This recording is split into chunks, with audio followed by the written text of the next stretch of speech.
എത്ര നല്ല മനുഷ്യനാ ഈ ഗഫൂർക്ക.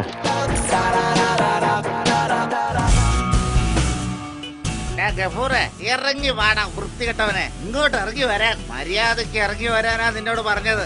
എന്താണ് കുമാര പ്രശ്നം? എന്തിനാണ് ഇവിടുത്തെ മുറ്റത്ത് വന്ന് വിളിച്ചു കൂവണേ? ഞാനായതുകൊണ്ട് ഇവിടുത്തെ മുറ്റത്ത് വന്ന് വിളിച്ചു പോകുന്നത്. മറ്റു വല്ലവരും ആയിരുന്നെങ്കില് അങ്ങാടിയിൽ നടു റോഡിൽ നിന്നിട്ടാവും വിളിച്ചു കൂവുക. എടാ എംബോക്ക് ഗഫൂറെ, ഇങ്ങോട്ട് ഇറങ്ങി വാടാ. എവിടെ പോയി ഗഫൂറെ? മൂപ്പരിപ്പൊ ഇവിടെ ഉണ്ടായിരുന്നല്ലോ. ഒരു 5 മിനിറ്റ് മുമ്പ് നമ്മള് കണ്ടത്. അത് എങ്ങോട്ട് പോയി? അത് ശരി, നിങ്ങൾ ആളെ വടിയാക്ക. ഗഫൂർ എവിടെ പോയിന്ന് ഞാൻ നിങ്ങളോട് ചോദിക്കുമ്പോ നിങ്ങൾ എന്നോട് ചോദിക്കാം മൂപ്പർ എവിടെ പോയിന്ന്. ഗഫൂറെ മര്യാദക്ക് പുറത്തു വന്നോ, ഇല്ലെങ്കിൽ ഞാൻ അകത്ത് വരും. അല്ലോ, ഇത് സംഗതി അല്പം പെസകാണല്ലോ. റബ്ബേ, ഗഫൂർക്ക നിങ്ങളൊന്ന് ഇങ്ങോട്ട് വരീന്ന്. ഗഫൂർക്ക ഇവിടെ നിക്ക് കുമാര, ഞാനൊന്ന് മൂപ്പരെ പോയി നോക്കട്ടെ.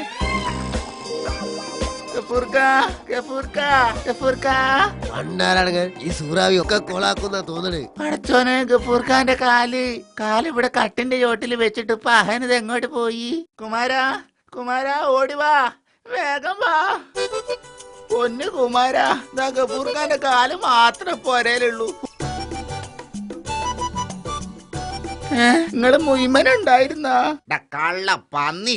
സുഖമില്ലാണ്ട് കിടക്കുന്ന നിന്റെ ഭാര്യയെ നീ ഉമ്മ വെക്കും അല്ലടാ വൃത്തികെട്ടവനെ. അല്ലാ, ഞമ്മളെന്താണ് കേക്കണത്? ഞമ്മളെ കെട്ടിയോൻ തോന്നിയാശായി പോലെ. റബ്ബേ, അണങ്ങ് സൂറാവി, സത്യം നമ്മള് പറയാ. നമ്മള് കുമാരന്റെ ഭാര്യയെ ഉമ്മ വെച്ചതല്ല, സുഖമില്ലാണ്ട് കിടക്കുന്ന നോക്ക് കൃത്രിമ ശ്വാസം കൊടുത്തതല്ലേ.